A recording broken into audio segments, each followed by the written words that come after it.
Hello, good morning, नमस्कार, सभी का स्वागत है पावर ऑफ नॉलेज लीगल मेरे इस चैनल पे। आई होप सब अच्छे से पढ़ाई कर रहे होंगे, अपनी कंपटीशन की तैयारी में लगे होंगे और सोशोलॉजी सीरीज़ का आनंद ले रहे होंगे। जो आजकल हम टॉपिक कर रहे हैं वो बहुत ही हॉट एंड डिबेटेबल टॉपिक है, उसके बारे में जानना ही चाहिए। बहुत से लोग बहुत कुछ उसके बारे में जानते भी होंगे, बट आइडियोलॉजिकल वे में या सैद्धांतिक रूप से चीज़ों को समझना, किसी एक व्यू के प्रति बहुत ज़्यादा झुकाव ना दिखाते हुए हम एक बैलेंस अप्रोच लेते हुए चलते हैं।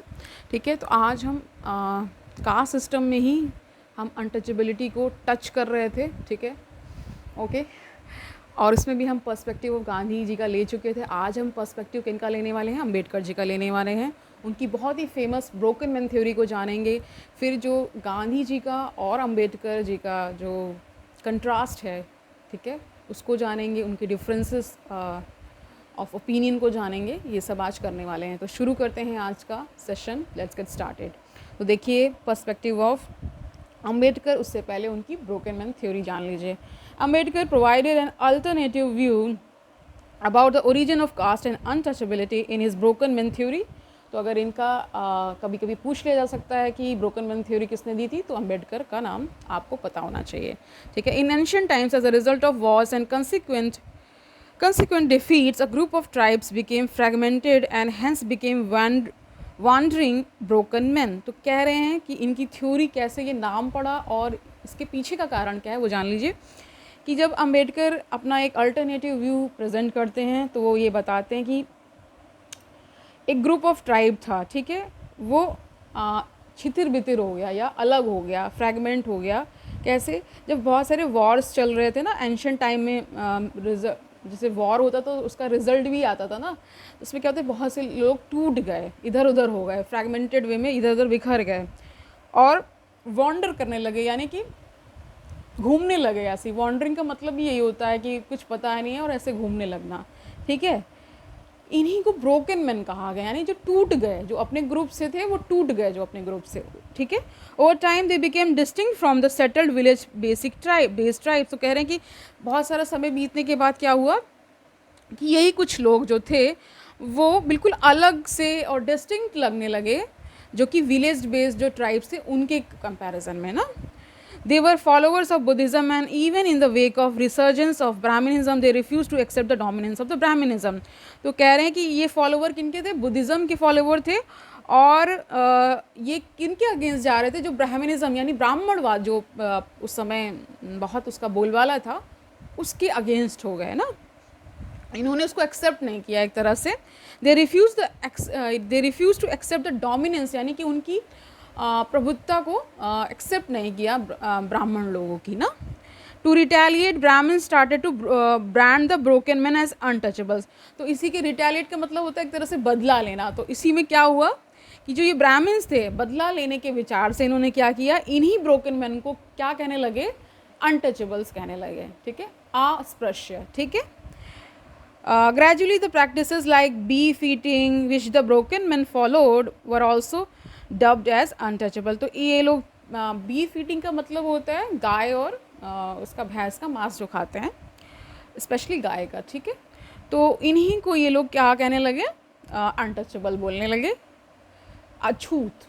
ठीक है। As the broken men became different from the settled men, they were prevented from mixing with the village men and were allowed to settle only on the outskirts. So the Dalits of today are broken men of the past। तो अभी इन्होंने और आगे क्या बताया अम्बेडकर जी ने कि यही जो ब्रोकन मैन थे ये अपने आप को, मतलब जो सेटल्ड मैन यानी जो विलेज में सेटल्ड लोग थे, उनसे अलग थलग रहने लगे। ये कहाँ निवास करने लगे? किसी भी विलेज यानी गाँव के आउटस्कर्ट्स में, यानी कि जैसे हर विलेज की एक बाउंड्री होती है, तो बाउंड्री के ही पार रहते थे वो। ठीक है। और यही आज के जो दलित्स हैं, ये कौन है? पास्ट में जो ब्रोकन मैन थे। समझ गए? ओके। अब आइए, तो अब पर्सपेक्टिव इनका जान लेते हैं अम्बेडकर जी का। अभी तो इनकी ब्रोकन मैन थ्योरी हमने जान ली। तो देखिए, he had a radical view of caste system and called for annihilation of cast system. तो इनके पास बहुत ही कह सकते हैं कि अम्बेडकर जी का जो विचार था बहुत ही उग्र था इस बारे में। और इन्होंने किताब भी लिखी है एनिहिलेशन ऑफ द कास्ट, ये मैंने पढ़ी हुई है, आप भी समय मिले तो पढ़ें इसको, अच्छी किताब है, ठीक है। He viewed caste system as so degraded and dehumanised that he deemed it beyond repair. तो कह रहे हैं कि ये इतना डिग्रेडेड था, इतना नीच कोटि का था और इतना डीह्यूमनाइज यानी अमानवीय था कि इसको ठीक किया जाना इम्पॉसिबल बता रहे हैं, ठीक है। He considered Gandhian view as utopian, ठीक है, where caste should voluntary come forward to bridge their differences. तो इन्होंने गांधी जी के व्यू को उटोपियन कहा। उटोपियन का अगर आप बहुत करेक्ट सटीक मीनिंग जानना चाहते हैं तो डिक्शनरी खोलिए और जाके देखिए। इसका इस तरह से भी मतलब दिया जाता है कि गांधी जी के जो विचार थे वो बहुत ज़्यादा शैलो थे इनके कंपैरिजन में। गांधी जी के विचार को शैलो इसलिए कहा जा रहा है क्योंकि जितनी समझ अंबेडकर जी को थी, क्योंकि वो खुद उस चीज़ को सफ़र कर रहे थे, इस वजह से भी ये ऐसा मत सामने आता है। उटोपियन का मतलब होता है जहाँ सब कुछ ठीक है, बहुत ही ठीक है, इस तरह से जो विचार रखते हैं। एक तरह से राम राज्य को उटोपियन भी कहा जाता है क्योंकि वहाँ बताते सब कुछ चीज़ें ठीक थी, ठीक है। आगे देखिए, he believe that Gandhi idea of वर्नाइजेशन of the caste system will only make it stronger. तो गांधी जी का मत था कि जो वर्ण सिस्टम है ठीक है, तो इसीलिए अंबेडकर जी ने इसको वर्नाइजेशन ऑफ सिस्टम कहा ना, ऑफ कास्ट सिस्टम कहा। तो कह रहे हैं ये सब जो होगा ये कास्ट सिस्टम को और मजबूत कर रहा है, ठीक है। सो ही considered legislative measures and political empowerment as the only ways to get rid of the untouchability। तो अंबेडकर जी ने क्या सोचा कि लेजिस्लेटिव मेजर्स लिए जाएं, यानी कि ऐसा विधान ही बना दिया जाए और पॉलिटिकल एम्पावरमेंट लोगों को दे दी जाए, तब जाके ये कहीं कुछ हद तक कम होगा, ठीक है। ऐसा हुआ भी है। According to him, in a liberal society where merit and equality are the guiding principles there should be no place for hereditary status. यहाँ पे साफ साफ कह दिया जा रहा है, अम्बेडकर जी के अकॉर्डिंग, बी आर अम्बेडकर बहुत ही प्रतिष्ठित कह सकते हैं व्यक्ति हैं, और मैं हैं इसलिए कह रही हूँ क्योंकि ऐसे लोग कभी मरते नहीं हैं।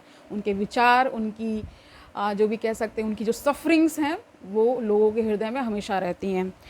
कभी कभी जो सफरिंग होती है वही क्या लाती है, आपके अंदर बदलाव ला देती है।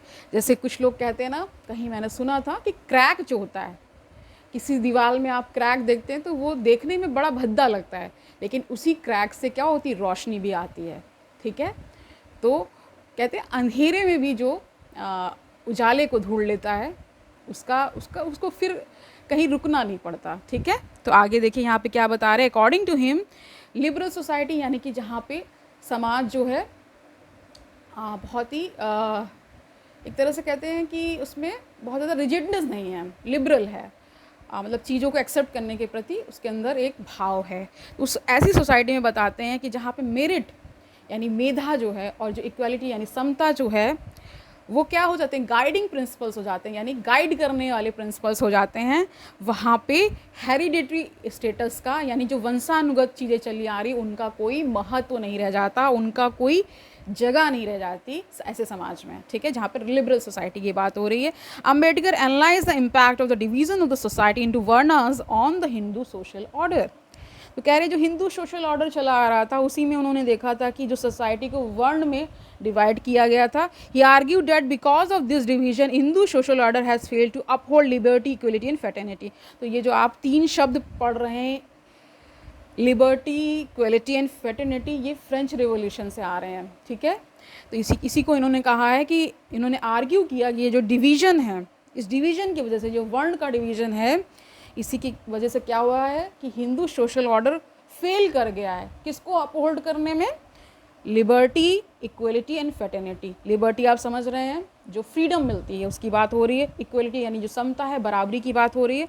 फ्रेटर्निटी यानी जो भाईचारा है, आपस में जो ग्रुप्स में जो एक साथ रहने की जो भावना है, वो भी कहीं ना कहीं इस हिंदू सोशल ऑर्डर यानी वर्ण सिस्टम की वजह से हम फेल कर रहे हैं, ठीक है, एज अ सोसाइटी।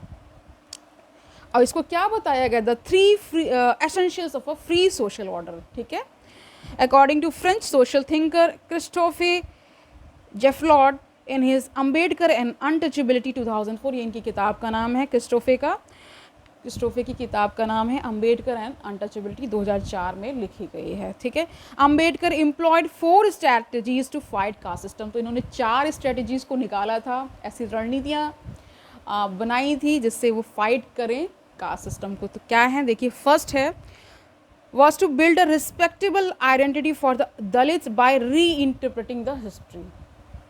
तो इन्होंने कहा पहले हम ऐसा कुछ बिल्ड करते हैं, मतलब क्या बिल्ड कर रहे हैं, रिस्पेक्टेबल आइडेंटिटी फॉर दलित्स, यानी कि उनको सम्मान और समान दोनों चीज़ें ना, सम्मान और सम्मान किनको देना है, दलित्स को।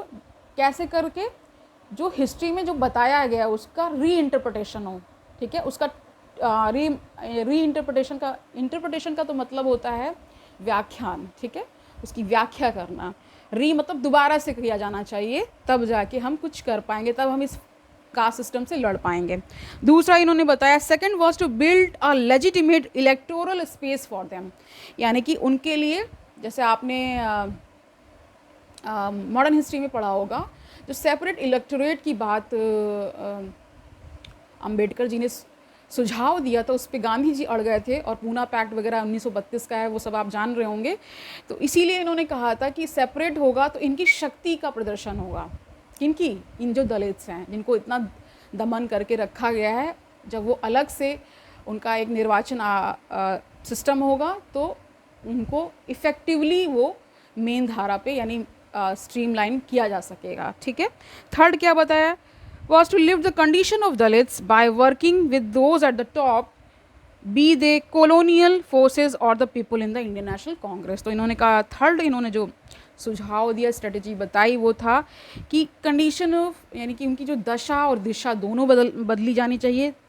कहाँ पे काम किया जाना चाहिए, टॉप पे काम किया जाना चाहिए। अगर वो कॉलोनियल फोर्सेस है तो वहाँ पे काम, अगर वो इंडियन नेशनल यानी आईएनसी की बात हो रही है यहाँ पे, वहाँ पे अगर ये ऐसी कुछ चीज़ें हैं तो वहाँ पे भी उसको ठीक किया जाना चाहिए। फोर्थ इन्होंने क्या बताया, his final strategy was to convert en masse outside Hinduism. तो बहुत सारे लोग कन्वर्ट भी हुए थे, आपको पता ही है कि अंबेडकर स्वयं कन्वर्ट हो गए थे बुद्धिज़्म में। उन्होंने स्वयं ये बात कही थी कि मैंने जन्म जरूर लिया है हिंदू रिलीजन में, बट मैं मरूंगा नहीं एज अ हिंदू, क्योंकि वो इतनी रिलीजन के प्रति उनके अंदर इतनी कुंठा आ गई थी। ठीक है, Ambedkar also recommended abolition of religion. इन्होंने कहा था कि रिलीजन का ही एबोलिशन हो जाना चाहिए, यानी कि उसको पूरी तरीके से समाप्त किया जाना चाहिए। And advocated for, and advocate इन्होंने किस बात के लिए एडवोकेसी की, for state appointed priest in temples. तो कह रहे हैं कि अगर अपॉइंट ही करना है तो स्टेट अपॉइंट करे, जो पुजारी हैं इन सबों को टेम्पल्स वगैरह में, selected on the basis of merit and caste. तो इसका भी जो सिलेक्शन का प्रोसीजर हो वो कैसा होना चाहिए, मेरिट और कास्ट के बेस पे हो। कह रहे हैं मेरिट के बेस पे होना चाहिए, नॉट ऑन द कास्ट। ठीक है, तो इससे भी जो विषमता आई है इन सब चीज़ों से वो दूर होगी, यानी कास्ट पूरी तरीके से हट जाएगा। Ambedkar saw that inter caste marriages would be structural antidote, okay, to the religiously administered social poison that were causing the hideous degradation and alienation of the society in modern India। इस line को underline कर लीजिए, अपने दिमाग में बैठा लीजिए, बहुत ही इम्पॉर्टेंट लाइन है, बहुत ही सुंदर लाइन है मेरे अकॉर्डिंग। तो क्या कह रहे हैं कि अंबेडकर ने कहा कि अगर इंटर कास्ट मैरिजेस ला दी जाएँ, ये होने लगे अगर समाज में, तो क्या हो जाएगा, ये स्ट्रक्चरल एंटीडोट का काम करेंगी।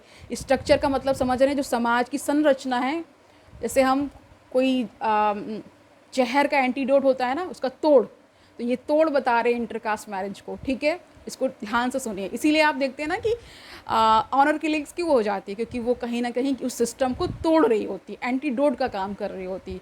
जो पूरा जो सिस्टम है विषाक्त हो चुका है, विष से भर गया है, ये सारी जो चीज़ें हैं क्या काम करती हैं, एंटीडोट का काम करती हैं। ठीक है, और ये बता रहे हैं कि इन्हीं सब चीज़ों ने उन्होंने क्या कहा, सोशल पॉइजन फैलाया है। ठीक है, एक तो आप देखते हैं पॉइज़न खा लेते, इसको सोशल पॉइज़न कहा गया है। और क्या कह रहे हैं, इसी ने क्या किया, हीडियस डिग्रेडेशन किया है और एलिनेशन ऑफ क्या किया है, सोसाइटी, यानी अलगाववाद। सोसाइटी में जो अलगाववाद आता है, जो अलग थलग कर देना किसी एक सेक्शन को, वो सब इसकी वजह से हुआ, यानी कास्ट सिस्टम की वजह से हुआ है। He was the face of Dalits, यानी कि वो दलितों का चेहरा थे, ठीक है, अभी भी हैं Ambedkar ji. In pre independence India and the rise of Dalit consciousness in India is attributed to him, यानी कि जो कह सकते हैं कि जो दलित कॉन्शियसनेस है, यानी कि वहाँ पे जो चेतना का काम कर रहे हैं वो अंबेडकर आज भी कर रहे हैं। बहुत सारे उनके विचार इतने क्रांतिकारी रहे हैं और आज की डेट में भी बहुत ज़्यादा रेलेवेंट है, यानी सुसंगत हैं इस समाज में भी, ठीक है। और ये सभी लोगों को पता है। ये फेस दलित का यहाँ ज़रूर लिख दिया गया है मेरे ख्याल से। वो हर एक व्यक्ति का कह सकते हैं हर एक व्यक्ति का आइडल ही होंगे, जो उनके कह सकते हैं जो उनके विचारों से एक तरह से बहुत ज़्यादा जोश भरने वाले उनके विचार थे। अगर आप उनकी किताब भी पढ़ेंगे, बहुत सारी उनके द्वारा किताबें लिखी गई हैं, उनको पढ़ेंगे, उनकी डेप्थ को जानेंगे तो ये भी जान पाएंगे कि वो कितने बड़े थिंकर थे, यानी कि आगे की सोच रखने वाले थे, ठीक है। ये कह रहे हैं, और इनका कह रहे हैं जो दलित कॉन्शियसनेस का जो क्रेडिट है वो पूरा अम्बेडकर को जाता है इंडिया में। Ambedkar was born a Hindu, he often सोर का मतलब स्वेयर शपथ से होता है, उसी का जो पास्ट फॉर्म हो जाता है वो सोर हो जाता है। That he wouldn't die one, तो यही जो मैंने पहले एक बात कह दी वही यहाँ पे कह रहे हैं कि वो मैं ज़रूर हिंदू पैदा हुआ हूँ लेकिन मरूंगा हिंदू नहीं, ठीक है। And being true to his words he converted to Buddhism, ठीक है। और अपने शब्दों पे ही चलते हुए, ट्रू टू हिज वर्ड्स, अपनी बातों को ही उन्होंने एक तरह से पूरा सत्य बना दिया। अपना जीवन ही जो उन्होंने जिया वो पूरी कह सकते हैं कि एक इंस्पिरेशन है हर किसी के लिए, स्पेशली जो कि दबे हैं, वीक हैं, जो बहुत सारे अपने अधिकारों को नहीं जानते। अगर उनको पढ़ेंगे तो मेरे ख्याल से बहुत ज़्यादा आपके अंदर ही क्रांति आने वाली है, ठीक है। तो हमेशा क्रांति आपको बाहर जो दिखती है सबसे पहले यहाँ आती है, ठीक है, यहाँ से क्रांति होती है। यानी सबसे पहले जो थॉट एक आता है कि हमें मुक्त होना है या हमें इस जो दशा है उसको बदलना है, सबसे पहले वो कहाँ आती है, यहाँ माइंड में आती है, ठीक है। फिर वो आपको धरातल पे बाहर जगह दिखती है, बाहर की ओर दिखती है। तो इसीलिए इन्होंने क्या किया था, he converted to Buddhism along with 2 lakh of his followers. तो इनके 2 लाख लगभग फॉलोवर्स उस समय कन्वर्ट हुए थे वीक्स बिफोर हिज डेथ, यानी कि कुछ हफ्ते पहले ही, जब डेथ से पहले ही, ठीक है। And lived up to his वो, जो उन्होंने कहा उन्होंने किया। He remained in steadfast opposition. तो देखिए इनका और गांधी का बहुत ज़्यादा बनती नहीं थी, ये तो सभी को पता ही होगा, क्योंकि गांधी जी के विचार कुछ और थे और इनके विचार थोड़े से आक्रामक भी थे। Of caste and untouchability during constitution assembly debates and as कह रहे हैं कि बहुत जब ऐसी चीज़ें आती हैं तो आप ये समझ ही पाते हैं, हम सब तो केवल पढ़ रहे हैं, जिन्होंने इन सब चीज़ों को जिया है उनके माइंड में क्या क्या चीज़ें आती रही होंगी, सोच पाना भी मुश्किल है, ठीक है। तो यही कह रहे हैं कि बहुत सारी इन्होंने डिबेट्स की थी जब कॉन्स्टिट्यूशन असेंबली कॉन्स्टिट्यूशन को बना रही थी। तो जब जैसे हो जाता है ना, ड्राफ्ट तैयार हो जाता है, तो उस पर डिबेट्स होती हैं। उसके बाद बहुत सारी हर एक जो भी रूल लॉ बन रहा था उस पर डिबेट्स हो रही थी प्रॉपर, है ना, ठीक है। And many provisions envisioning a caste and discrimination free India were incorporated in the constitution of India. तो इन्हीं की देन है कि जो हम बहुत सारा जो आर्टिकल्स के फॉर्म में पढ़ते हैं कि इन बेसिस पर डिस्क्रिमिनेशन नहीं हो सकता, कास्ट है, उसमें रेस है, ठीक है, आप कहाँ से बिलोंग करते हैं उसके बेसिस पे नहीं हो सकता। तो मुझे लग रहा है वीडियो काफ़ी लंबा हो रहा है, तो इनका जो प्रॉपर जो इनका डिफरेंस है Gandhi on caste and Ambedkar on caste, ये हम कल जानेंगे। इसकी को पूरा कंप्लीट कर देते हैं और फिर आज का सेशन वाइंड अप कर देते हैं। तो there are various approaches like constitutional legal approach which includes reservation based positive discrimination. तो पॉजिटिव डिस्क्रिमिनेशन भी आप समझते हैं, जो किसी एक विशेष वर्ग के लिए किया जाता है ताकि उनको उठाया जा सके। Fundamental rights article 17 prohibiting untouchability legislations like protection of civil rights 1955 का है, ये मैंने पढ़ाया हुआ है। Reformist approach which includes the rise of new sects and revival of old glory by Arya Samajis who viewed Vedic Hinduism are free from untouchability। तो वैदिक समाज में भी आर्य समाजीज जो थे, ठीक है, वो कह रहे थे कि हम ऐसा समाज बना रहे हैं, हम ऐसी प्रथाओं को ला रहे हैं जो कि अनटचेबिलिटी को नहीं मानती है। People led approach with includes work by civil society NGOs and leading By example, there are many other specific perspectives on the issue of untouchability. For example, Dalits of South India called them Adi Dravidians to disassociate themselves from the dominant castes. ये पहले भी पढ़ा दिया गया है. They claim themselves to be the original inhabitants of Dravid land and victims of Brahminic operation. तो ये जो आदि द्रविडियंस थे यानी दलित जो थे साउथ इंडिया के, वो खुद को ओरिजिनल द्रविड़ बताते हैं और बताते हैं हम किनके विक्टिम बने हैं, जो ब्राह्मणिज्म था वहाँ पे उसके. ठीक है, तो आज के लिए इतना ही रखते हैं. कल मिलते हैं तो Gandhi on caste and Ambedkar on caste का डिफरेंस जान लेंगे और मोबिलिटी इन कास्ट सिस्टम को थोड़ा सा जानेंगे. ठीक है, और भी 2 रिलेटेड टॉपिक्स है उसको करेंगे. तो कल मिलते हैं, तब तक आनंद से पढ़िए. आज का वीडियो बहुत ही जोश से भरपूर था तो उसको देखिए. ओके, और कमेंट सेक्शन में बताइए मुझे कि आप और कुछ नया चाहते हैं. तो कल मिलते हैं, तब तक के लिए ऑल द बेस्ट.